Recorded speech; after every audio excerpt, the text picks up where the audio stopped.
There's a moment in life, and you've felt it before, when the fire you swore would never touch you begins to burn. Someone throws a jab, a sly accusation, a public insult that drips with venom. Your partner's words cut deeper than any blade. Your business fails. Your health falters. Your pulse spikes, your mind races, and you feel the primal, overwhelming urge to flinch, to scream, to run. And that, right there, is the moment where the weak are separated from the truly dangerous. Because most people crumble. They let the fire consume them. They suffer more in their imagination than in the reality of the burn itself. But what if there was another way? What if you could face the flames and not just endure them, but transcend them? This isn't about ignoring pain. It's about mastering it. This is the story of St. Lawrence, a man who, when facing the most horrifying imaginable torture, a fire meant to break his body and his spirit, did something no one expected. He didn't cry out. He didn't beg for mercy. Instead, his legend says he looked his tormentors in the eye and said, "Turn me over. This side is already cooked. Let that sink in." Our natural response to pain, whether it's the fiery accusation of a rival or the slow, burning ache of betrayal, is to recoil. We seek comfort, we seek relief, we seek to escape. We spend our lives building walls to keep the flames out, and when they inevitably find a way in, we are left defenseless. We rush to explain, to justify, to defend ourselves, believing that by changing the external circumstances, we will extinguish the internal fire. But as we've learned, the second you defend yourself, you've already lost. The man who explains submits. He gives his accuser the authority to judge him, to hold him captive in their reality. St. Lawrence understood something most people today can't grasp. The external fire, no matter how brutal, is nothing compared to the fire of the soul. He didn't fight the flames. He saw them for what they were, a temporary condition. The man who is truly powerful, truly free, is the one who accepts the heat, but refuses to let it define him. He knew that the only thing in his control was his own spirit, and in that spirit, no flame could ever truly harm him. So how do we get there? It starts with the first principle. The fire is a forge. We have been conditioned to see pain as a sign of weakness, as a problem to be solved or an obstacle to be avoided. But what if pain is not an enemy, but an opportunity? Stoicism teaches us to endure. Our lesson today teaches us to transform. The heat that tried to break St. Lawrence instead forged him. It hardened his will and purified his spirit. Think of your own life. Every betrayal, every failure, every moment of profound sadness is a hammer strike on the raw iron of your character. You can either shatter under the pressure, or you can allow yourself to be shaped into something stronger, something sharper, something more resilient. The choice is not whether the fire will burn, but whether you will be consumed by it or refined by it. The purpose of adversity is not to destroy you, but to reveal what you are truly made of. Embrace the heat. It is making you unbreakable. This leads us to the second principle, the one that truly separates the spiritual warrior from the average man. The art of transcending the body. You see, the pain was real. No amount of mindset training could have erased the physical agony St. Lawrence felt.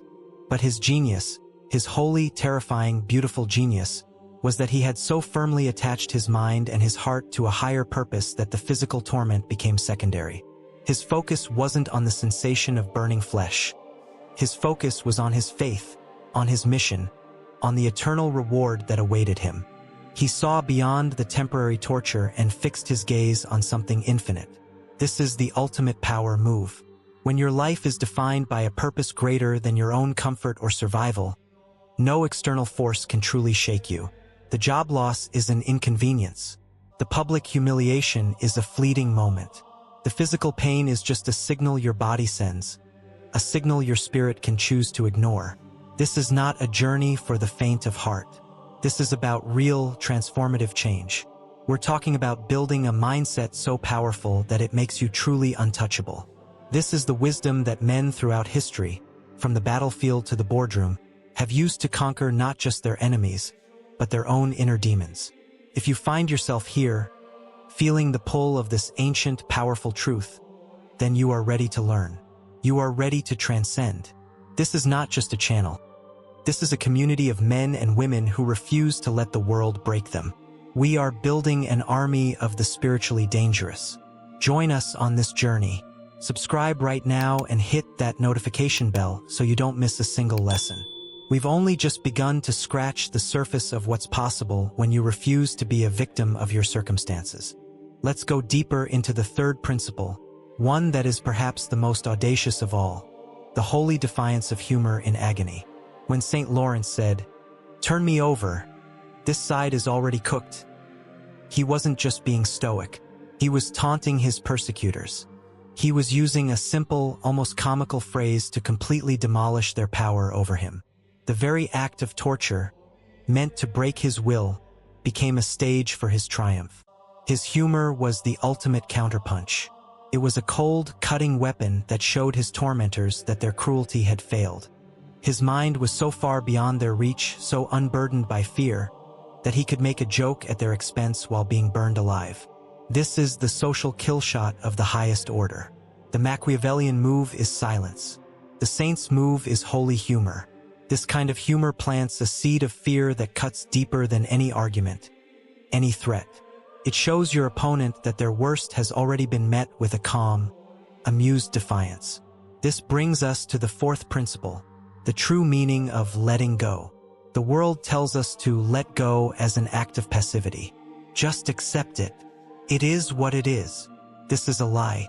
St. Lawrence didn't passively accept his situation. He took a brutal, inescapable reality and actively chose how he would respond to it. He let go not in the sense of surrendering, but in the sense of releasing his emotional attachment to his physical condition. It's an active choice, a fierce determination to not be ruled by your fears or your pain.